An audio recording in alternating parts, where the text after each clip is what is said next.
Selamat datang di mata kuliah Hukum Laut dan Kepariwisataan.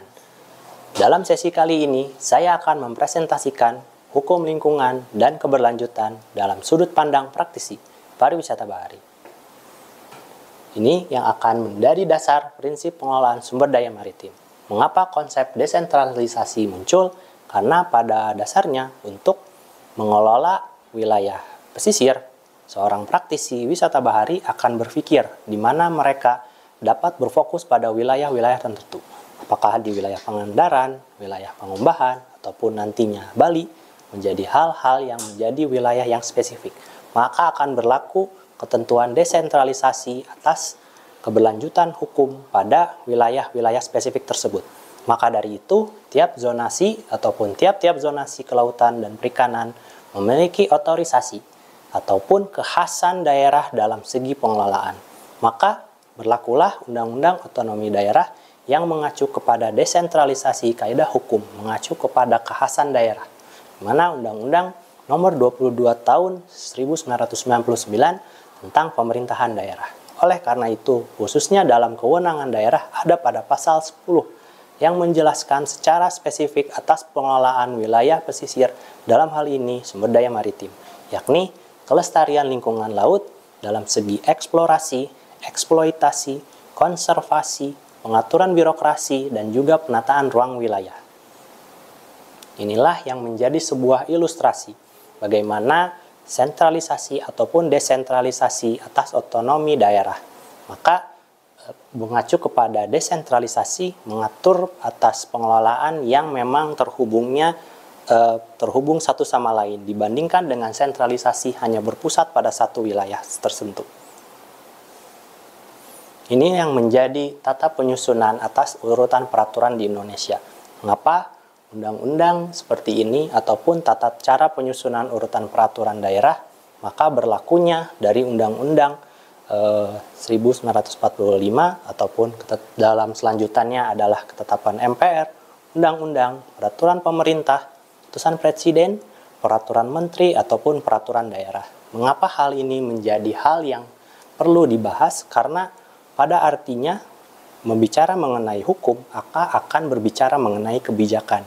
Maka dari itu, kebijakan yang dimana pengelolaan sebuah peraturan di Indonesia akan mengatur kepada bagian-bagian di dalamnya. Apakah nantinya dalam segi wisata bahari, ataupun nantinya akan berkaitan dengan wilayah konservasi, pengelolaan wilayah sumber daya pesisir, ataupun bisa saja berkaitan dengan pengelolaan ataupun eksploitasi sumber daya lainnya.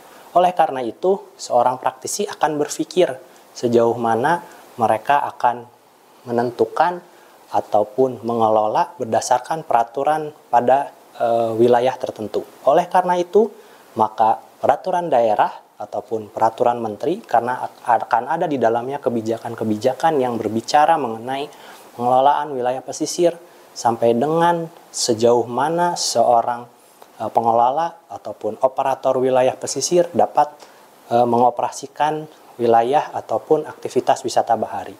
Oleh karena itu, jika melihat kepada pedoman hukum ataupun kebijakan di dalamnya, maka kita tinggal memperlihatkan bagian mana yang menjadi wilayah sesuai dengan ketentuan atas penyusunan ataupun urutan peraturan daerah di Indonesia.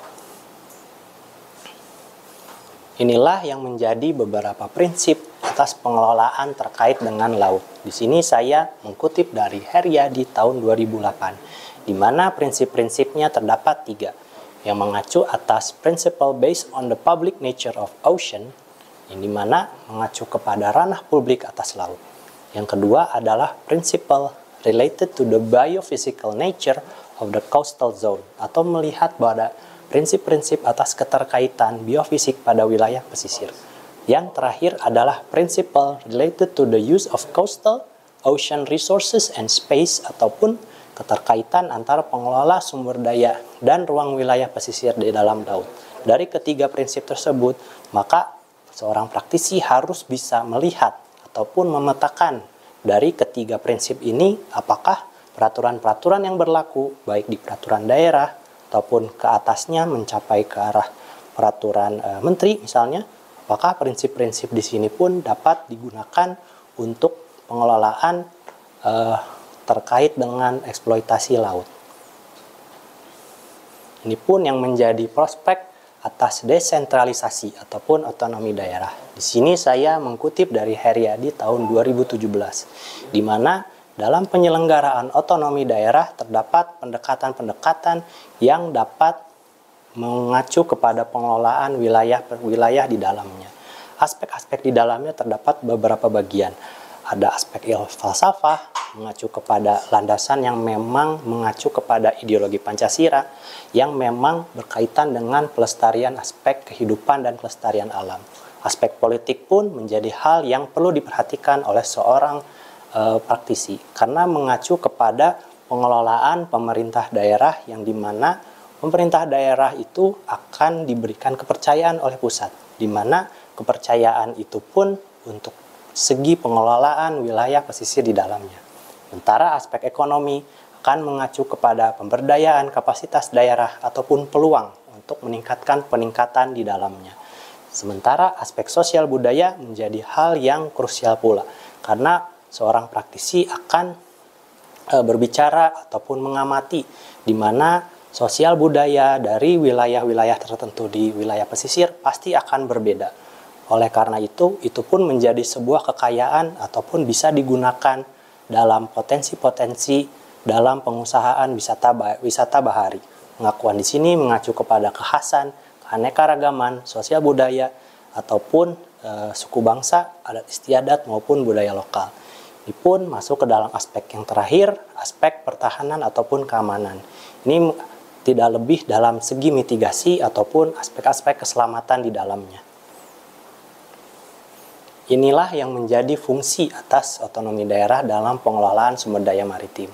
Di dalamnya, fungsi pemerintah adalah sebagai penjamin, melindungan payung hukum, ataupun standar yang memang disahkan serta jaminan sosial. Seorang praktisi pasti akan berbicara bahwa stakeholder maritim, khususnya dalam pemerintah, maka dalam hal ini, dalam mengusahakan sebuah wisata bahari, melihat bahwa perlindungan payung hukum tidak hanya sebatas limitasi, tapi menjadikan sebuah perlindungan yang baik bagi pengusahaan ataupun usaha wisata bahari di dalamnya, dari usaha tersebut sampai calon-calon customer di dalamnya. Yang kedua adalah pemerintah menjalin usaha ekonomi peran atas BUMN dan atas keseimbangan atas pemerintah swasta. Yang ketiga adalah pemerintah mengatur sebagai seorang ataupun regulator. Pengaturan atas sektoral yang menjaga alur maupun aktivitas ekonomi, sebagai seorang praktisi harus melihat juga bahwa pengaturan perundang-undangan menjadi hal yang penting. Dan yang terakhir adalah sebagai pengawas, di mana pada akhirnya setiap aktivitas bahari perlu diperlakukan adanya monitoring ataupun evaluating, di mana evaluator di sini menentukan sebuah standar-standar yang adil sesuai dengan peraturan daerah yang berlaku. Inilah yang menjadi referensi ataupun list-list aturan perundangan sumber daya maritim, di mana di dalamnya terdapat beberapa aspek hukum yang memang berkaitan satu sama lain dalam segi sumber daya maritim ataupun sumber daya laut dan juga wilayah pesisir maupun pulau-pulau kecil. Saya ucapkan banyak-banyak terima kasih. Semoga bermanfaat. Assalamualaikum warahmatullahi wabarakatuh.